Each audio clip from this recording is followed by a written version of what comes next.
Okay, folks, we're back. We're talking Star Wars again.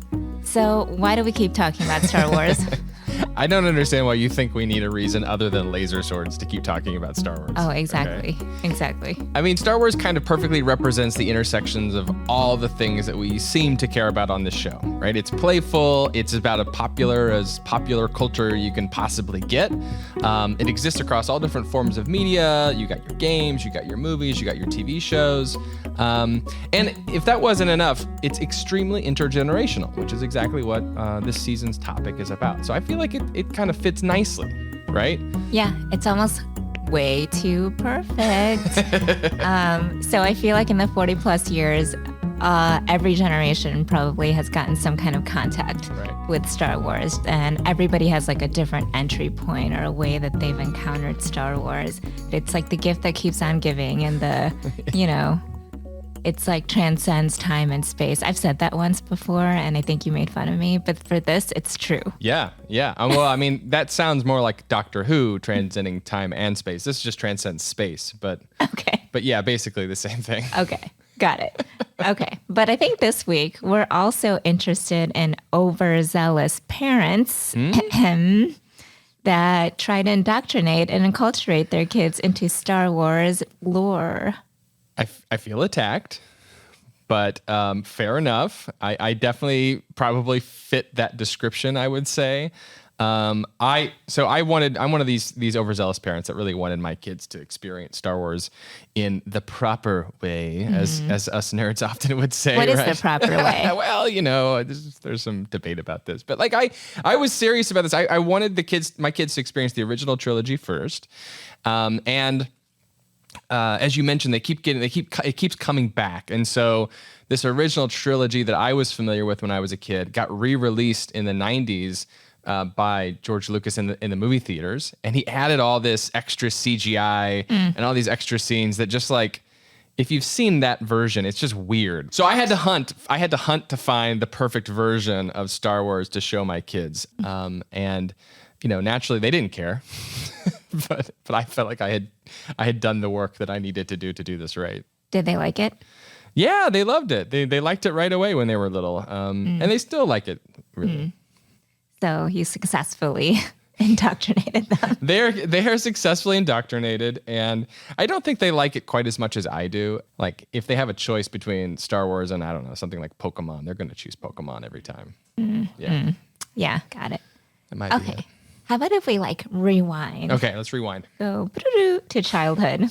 Okay, so you just shared with us a lovely story of how you basically told your kids they have to like Star Wars and gave them a whole vision and prescriptive way to enter.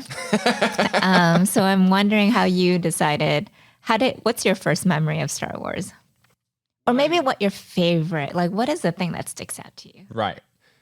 What I definitely remember doing is watching Star Wars nearly every day when I was a kid. I would put on. I had VHS tapes that we had recorded the first movie, A New Hope, and the second movie, Empire Strikes Back, like from TV onto VHS tapes. And so if you're of a certain era, like I am, that was a thing. That was like, instead of buying all your movies or streaming all your movies, you had to like wait until it came on TV and you hit record and try to capture it. Well, whoever it was who did that recording for me, they were late to the TV. So they didn't start the recording until like 15 minutes into the movie. And so I watched Star Wars probably every day from, I don't know, like let's say 8 to like 12 years old or something. And I had never seen the first 15 minutes of either A New Hope or of Empire Strikes Back. And I happened to catch Empire Strikes Back once on TV from the beginning. I was like, what the? There's like a whole story before I've seen this movie. There's like this whole thing where Luke gets lost in a snowstorm. And he gets in a fight with a monster. And like there's a whole thing. And I'd never seen that before. So that's my earliest memory, is like watching it constantly. And then eventually realizing that I was missing a part of this thing that I loved dearly, which was kind of an exciting discovery, right? That there was more of it. Yeah. I mean, I feel like that's a general theme when I'm watching Star Wars. I feel like I'm missing something. I feel like I missed the first 15 minutes of every single one that I've watched. Yeah, right. And then I'm like, what is happening here? I don't really quite understand. Does not compute. Does not compute. You're like a droid. Yeah. But I just realized that I have an early memory of Star Wars, actually, because when I asked you what your first memory of Star Wars is, it actually activated something for me. What's yours? Yeah. So one of my first Halloween costumes, I was Yoda. It was pretty great. So I was like the same height as Yoda and going all over the place trick-or-treating. It was a good time. That's good. That's a good memory. That sort of resonates, I think, with me as well. Okay, so I feel like I got into Star Wars pretty late in the game. I can't even say I got into Star Wars because, frankly, I know very little still. You're still not into it. Yeah.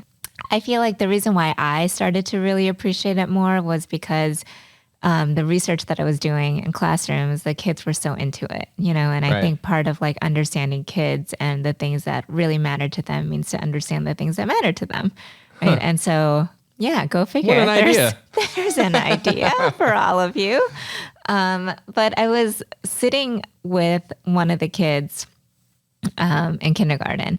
And basically, like every time I would go in there, he would go on this like 40-minute thing about Star Wars. And I felt like every class session, he would come up to me and I think he would make it his job to educate me on Star Wars because I really didn't know that much. Yeah. And I realized like when I talked about it with him, I couldn't talk about it intelligibly because I didn't know what he was asking me. And so I think I made it part of my mission to like just understand it fully. But I think one of the things I really appreciated about that experience was like how much that meant to him and how much that experience with Star Wars, especially someone who was always like trying to be included in a classroom space, like he used that as a way to include himself, right? To create friendships, to create bonds. And so I have this like great drawing that he made that his mom shared with me. And it's basically like this framed art that they have of him and his grandfather, who he didn't meet but recently passed away, or didn't have like a memory of, but passed away. And they're in a Star Destroyer together, and he's like holding this X-Wing flyer, and they're just like going into the galaxy, right? Wow. And it was like, she was just telling me what a beautiful, touching moment it was. Because like, here's like, she's just recently dealing with the loss of her father, and he's like making this picture of him and his pop-pop. Yeah, that's what he calls him, on a Star Destroyer. And I was like, it's so meaningful, right? And I think it just reminds me of how the things that kids play with, our engagement with pop culture is a lot more than just, these materials or things or whatever they are, right? It's like a connecting point, for all of us. So. Wow. Yeah. And connecting even to generations across, experience, across being able to actually be there together. Yeah. That's really cool. Yeah. And I feel like he like really brought me up to speed. What a great example also though of you being an excellent scholar and just also an excellent person to try to understand this domain that you were studying and really, make an effort to take seriously the things that these kids valued. Mm-hmm. So in that vein, I think we should turn our attention to some experts. Yeah, because you need a lot of help for sure. Yes. So this week we have three excellent guests with us. We have Zia, Sam, and Gabe. Zia and Sam are siblings, and their parents are close friends of mine for many years. And likewise, Gabe's father is a former guest on the pod, Mike Dando, who is also an old friend. So this will be a lot of fun talking with them about their experiences with Star Wars, with their experience kind of growing up with Star Wars and how it's really shaped in many ways, who they are today. So for people like me, new to the Star Wars universe, we asked one of our guests, Gabe, to fill us in on some essential Star Wars lore and vocabulary. Hope it helps.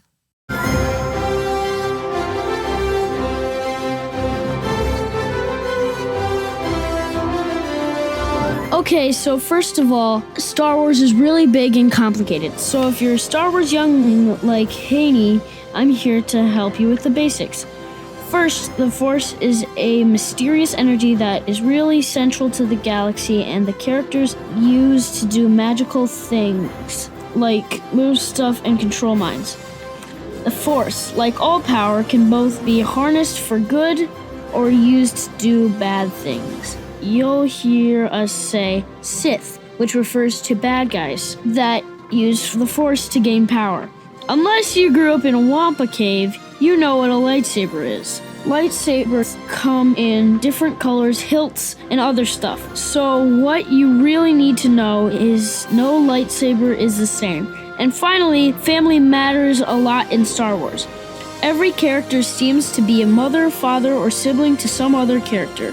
So let's review. Star Wars characters use the Force to battle across the galaxy with lightsabers. Some are good, some are bad, some are somewhere in the middle. These battles are usually about power, generational trauma, and personal beefs. Choices matter in Star Wars. The wide universe of movies, shows, comics, and toys are about how unique and divergent our paths can be.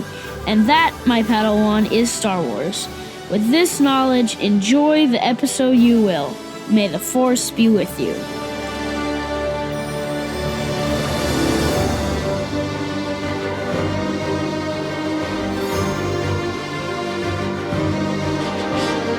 We're gonna start with introduction. So Nathan, you want to introduce us to our guests? Yeah, we have with us today 3 excellent, very exciting guests.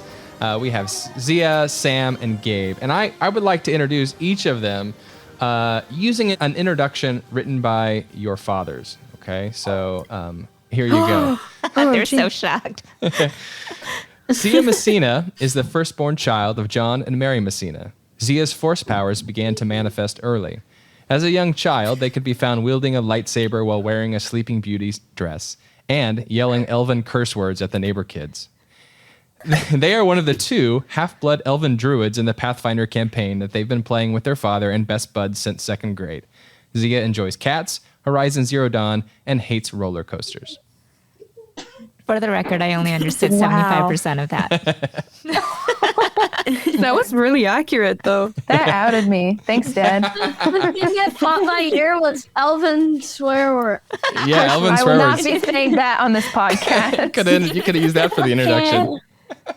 All right. Samantha Massena is second-born of the Massena-Rittenger clan. Sam studies Japanese and pre-med at the University of Montana.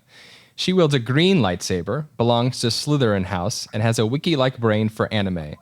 Sam has played a Dragonblood Sorcerer in the family Pathfinder campaign since she was 6 and isn't happy unless she rushes into melee combat and burns through all 12 of her hit points.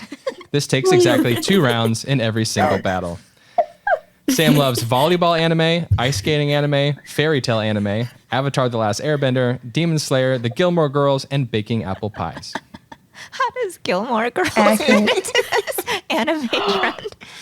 Hey, I do love Gilmore Girls with an unhealthy obsession. Did you watch the Star reboot? Wars and Gilmore Girls. Yes. Yes, I did watch the reboot. So I did was I. mad with it. So did I. I was kind of mad with it too, but I wasn't unhappy about it either. All right, and last but certainly not least, we have Gabe Norton Dando, who loves reading, especially Dogman and Captain Underpants. They love role-playing games like D&D and also singing in choir. They love to dance and can speak and read Chinese and can't get enough of comic book conventions. Woo. That's awesome. I love comics. Me too.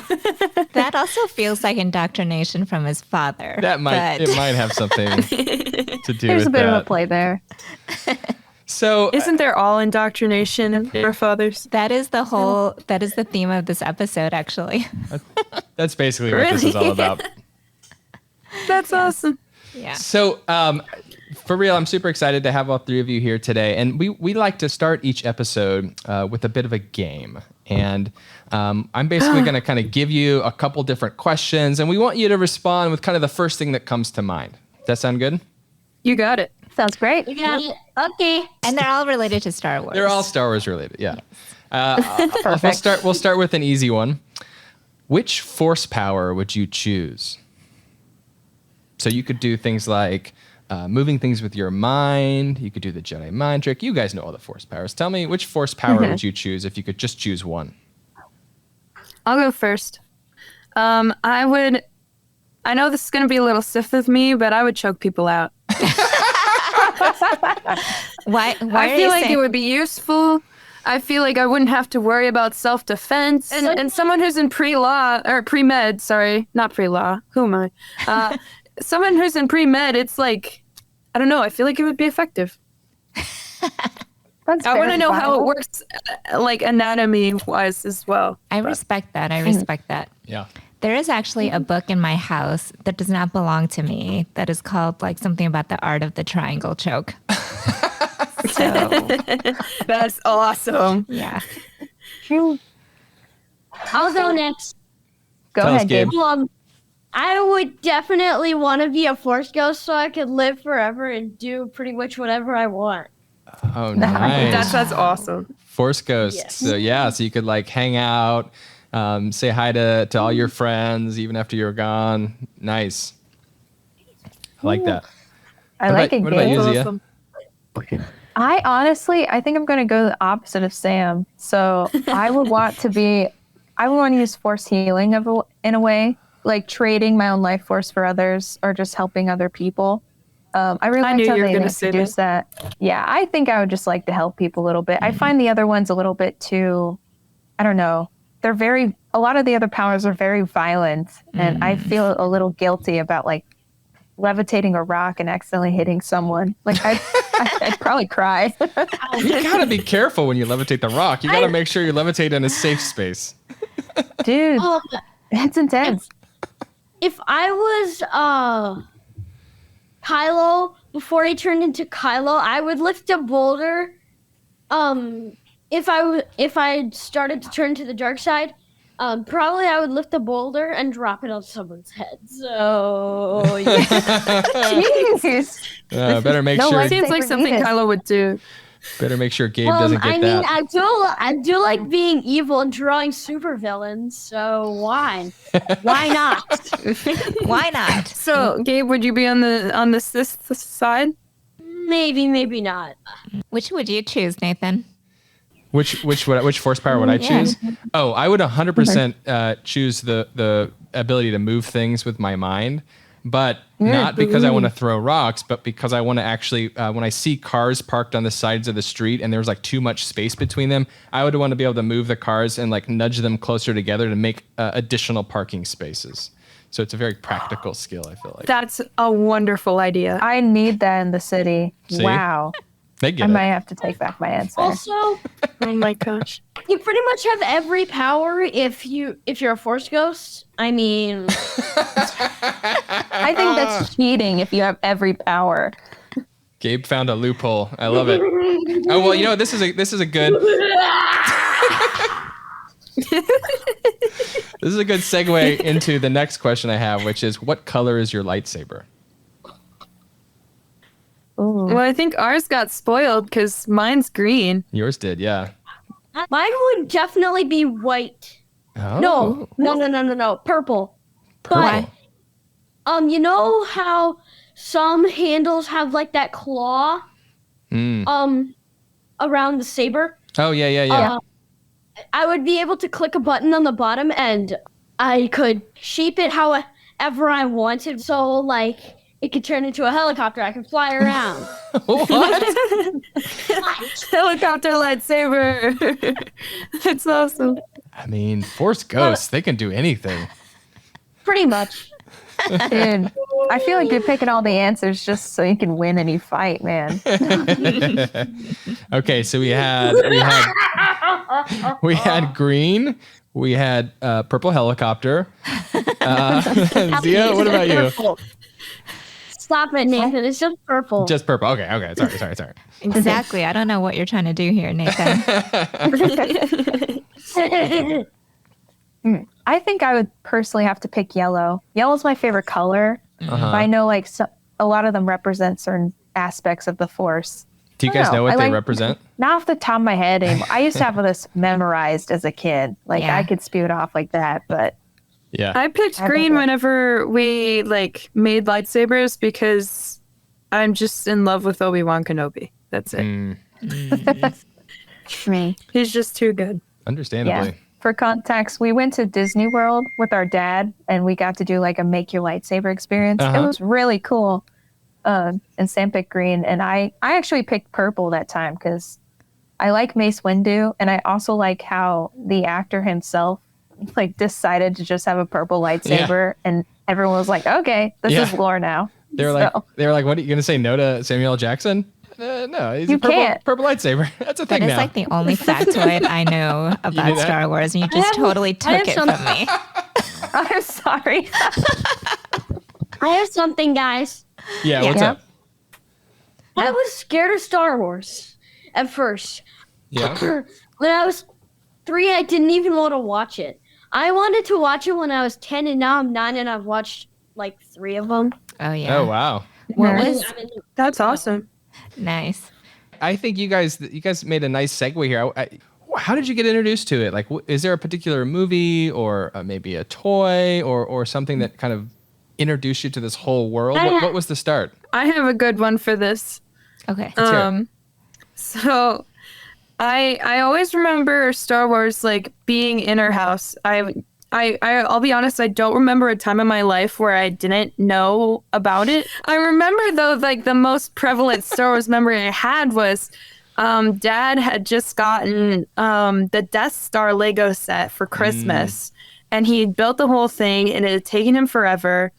And while he was at work, I accidentally was messing around in the office where I shouldn't have been, and I knocked over the entire thing, and it just shattered. And so the whole day, I waited for him to come home, and I was just crying, and I was freaking out, and I was like, oh my gosh, he loves Star Wars so much. And then he comes home, and he can tell something's wrong because I'm pretty young, he can tell. And I'm like, Daddy, I'm so sorry, I broke the Death Star. And he walks in, and I don't see his face. He walks in the office, and he's silent. And I'm just like, this is the end of my life. I'm going to die right here, right now. And then he turns around and he's like, that's okay, Sammy. The best part about Legos and Star Wars is you get to rebuild it and rewatch it. And then we rewatched Star Wars while we rebuilt the Death Star. It was fun. That is lovely. That is a great story. That's good. So yeah, how about you? What was your introduction? I think it's a little different than Sam's just because, I mean, I was first. So, I mean, I guess I agree. I don't remember a time exactly when I was first introduced because I was really little. Yeah. But I remember distinctly one of my first childhood memories is I'm sitting and I'm watching, there's the Raincorn scene where Luke falls into the pit and the Raincor's waiting and he's going to get him. And I didn't get to see that scene until I was like maybe 10 or 11 because my dad would always skip it because the first time I tried to watch it, I freaked out. I was so scared of the Rancor. I remember this. And I would cry every time the Rancor died. Yeah. So I guess Star Wars and a little bit of fear are my first memories. It seems like there's a common thread here though with all three of you. Like there's a little fear. There's also early memory and this Lego connection. Oh, totally. The Lego connection's huge. So I have a question. So Star Wars, obviously, it sounds like you all engaged with the movie and had your parents help you kind of navigate that. Did you go outside of the universe of Star Wars movies to engage in it? Like what toys, artifacts, like books, like did you go to conventions? Like what are other Star Wars lore that you engaged with? Oh, I've got a good one. We've all been to a convention together, actually, all three of us. Yeah, we all went together. I was R2D2. I was Chewbacca. Wait, And tell then, me. Gabe, do you remember when you were Rey at Comic-Con? Yes. Oh, Yeah. that's so awesome. The older action figures, I think, are weirder than the newer ones. Oh, yeah. I would have to disagree. I kind of like the older ones. Like I my really dad like had... the sets are amazing. Just the face. I don't get it.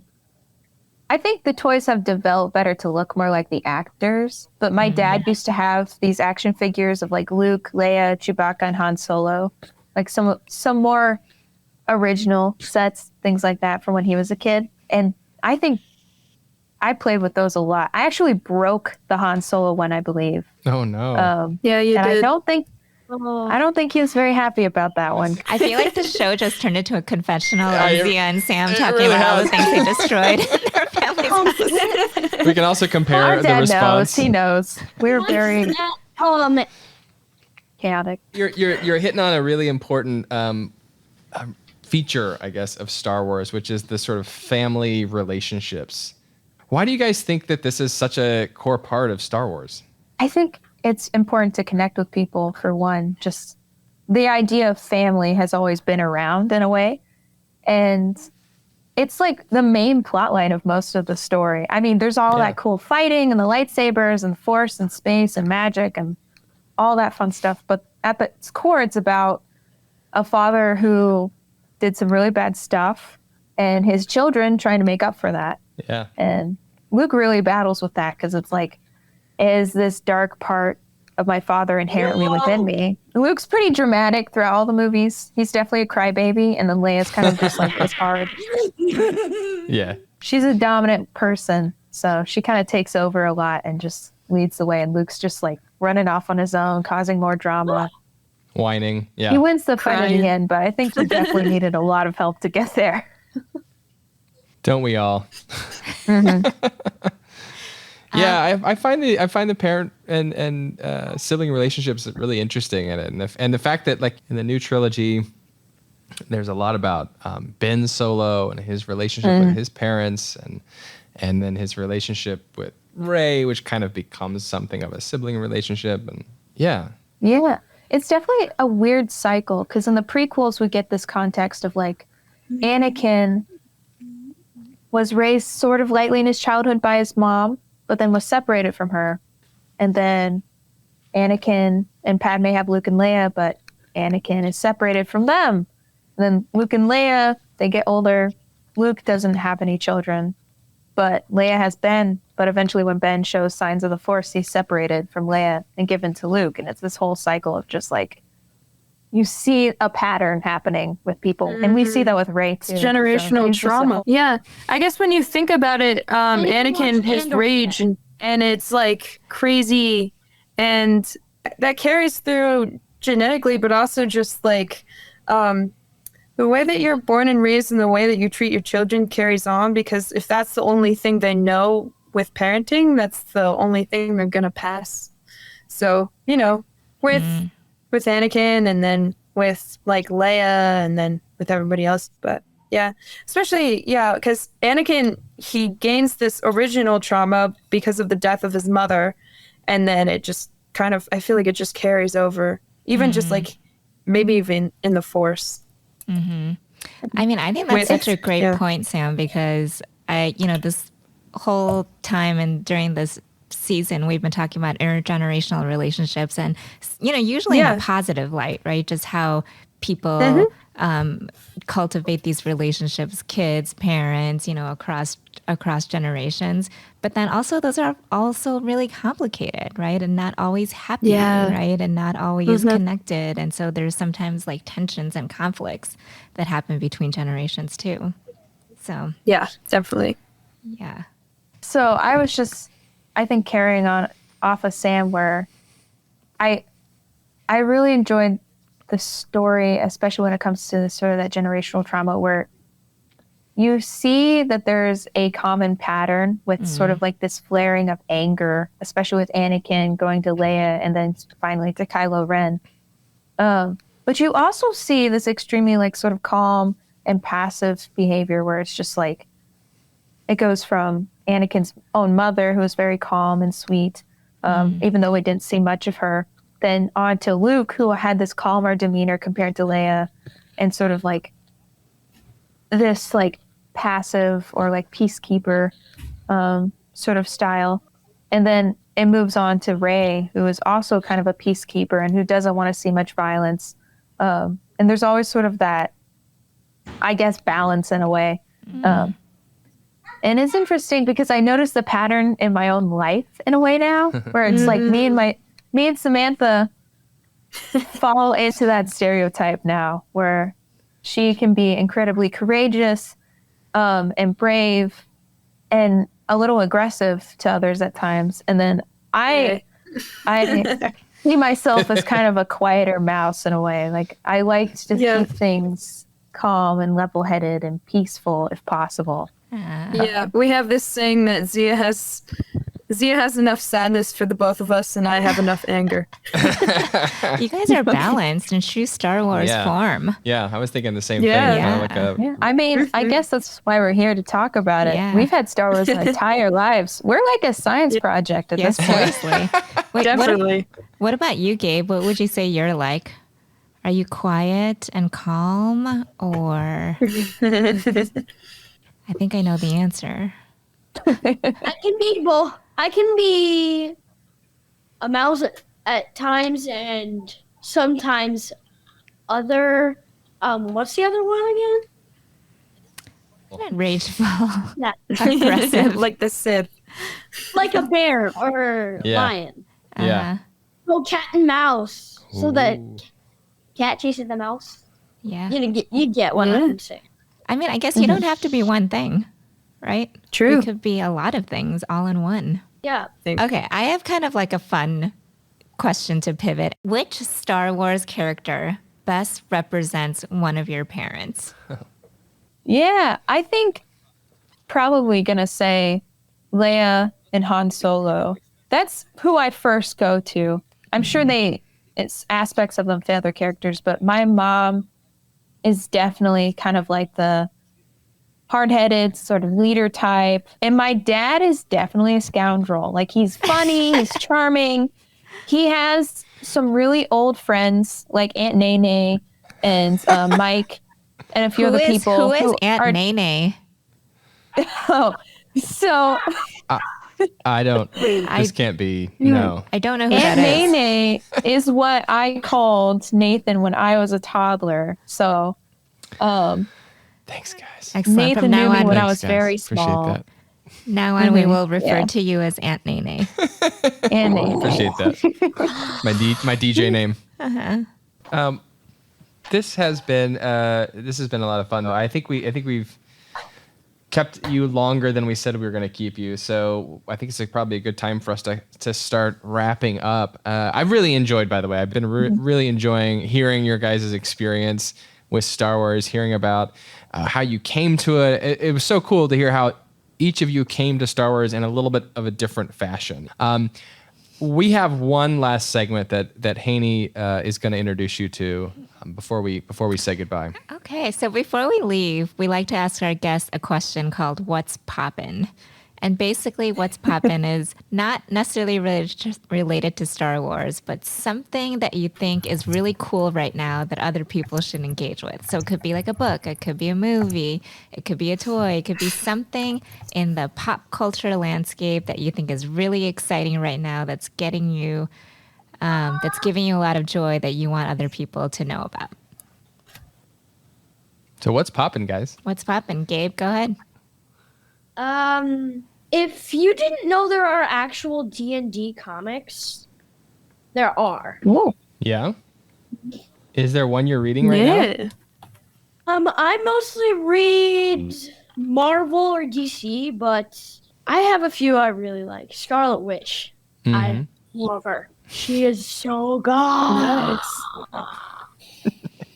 Nice. Something that I'm really into right now is I just finished reading the graphic novel called Gender Queer. It's a really cool story about growing up and discovering just the LGBT community and like figuring out your body and like how you want to identify yourself. It's a really cool like autobiography. I can't remember the author's name off the top of my head, but I loved it. The art was amazing, and it connected with me really, really well. And I highly recommend it if anyone's interested. It's a really good read. Sam, did you pick one? What's poppin', Yeah. Sam? Yeah, I know what I want. I know what it is. It's the new Netflix reboot of Bee and Puppy Cat. I've been watching it so much. I'm only like a few episodes in, but I love it. It is, if you like Adventure Time or Steven Universe or Amazing World of Gumball, you will probably like this. It's like my number one right now. It reminds me a lot of me and Zia. Like Zia is the character Bee and I'm the character Puppy Cat. Because only Zia can understand me and I'm grumpy all the time. That sounds awesome. Bee and Puppy Cat. I thought it was being Puppy Cat, but it's actually bee. Yeah, I haven't heard of that. I like some of the stuff that you mentioned though. Where's it on? Netflix. It's on Netflix. Oh yeah, that looks really cute. I have to check that out. Also, there's another thing on Netflix. Okay. If you have kids, they might like Phantom Pups. It is so cute. Phantom Pups. They're ghosts. But they're phantom, but they're dogs. That's cool. I feel like I've seen it. Now, Gabe, are these Force Ghost pups?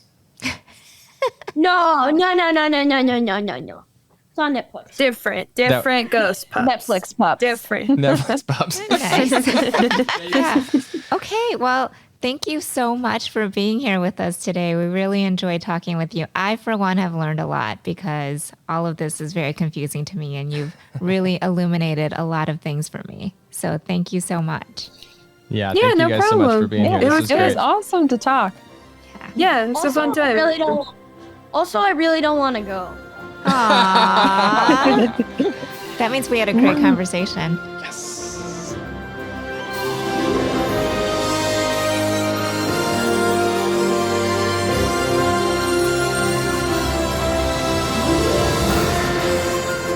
This season of Pop and Play was produced by Haney Yoon, Nathan Holbert, Lalitha Vasudevan, Billy Collins, and Joe Rena Ferry, and assistant produced by Lucius Von Joe at Teachers College, Columbia University with the Digital Futures Institute.